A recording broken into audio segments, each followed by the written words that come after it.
Hello there. Today we'll be doing car fleet number 46 of our Neetcode. This is our fourth medium problem in stacks. However, I do not think this is a stack type of problem after looking through the problem a little bit and understanding it. It's about looking at the number of bottlenecks available and counting those. So let's see.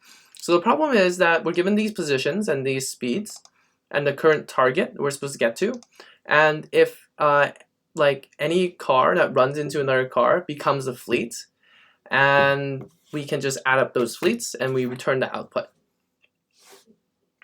Right, so I think the way we want to do this is to get the highest position and start with that car, because it might be a slow car and a fast car might run into it.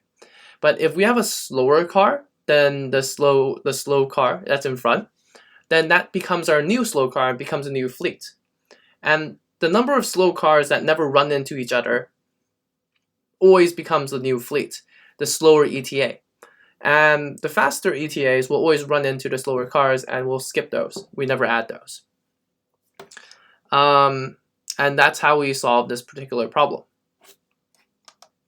Let me show you what I mean. So let's say the answer and slow car is equal to 0. So we set it to 0 because we want that to be our, I guess, slowest time it takes to, it's the fastest time we can possibly go. We're already at the target, we're already at the target, so it takes 0 time to get there. So for position and speed in sorted, zip of position and speed. So what this does is that it's going to sort by position, and that way we can have the 10th item first and the last item last, and we can zip these speeds and positions together so that we know we can get the time of arrival.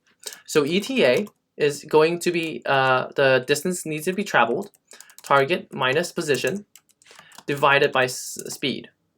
So as you learned in physics, distance equals times distance equals d equals time times speed. Well, we're just gonna take the speed out, and that's how we're gonna get the time.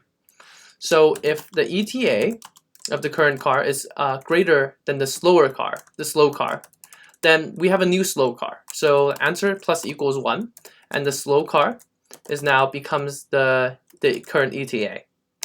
Else, what happens is basically the faster car runs into slower car, and we don't increment.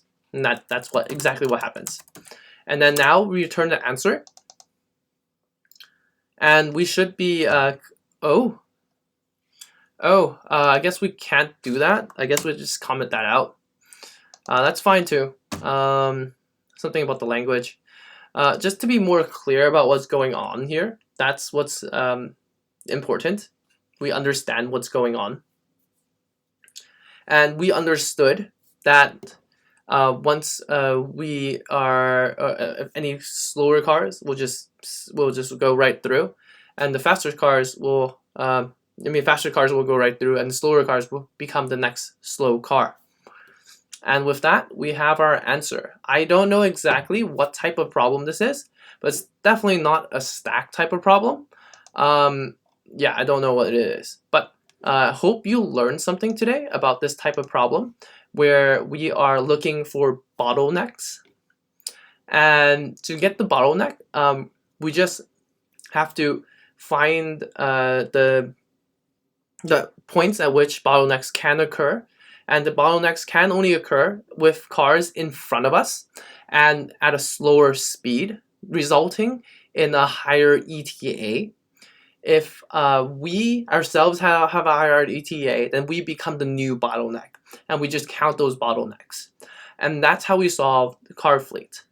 And if you have any questions, please comment below. If you enjoyed the video, like and subscribe. If you want more videos, check the link in the description below.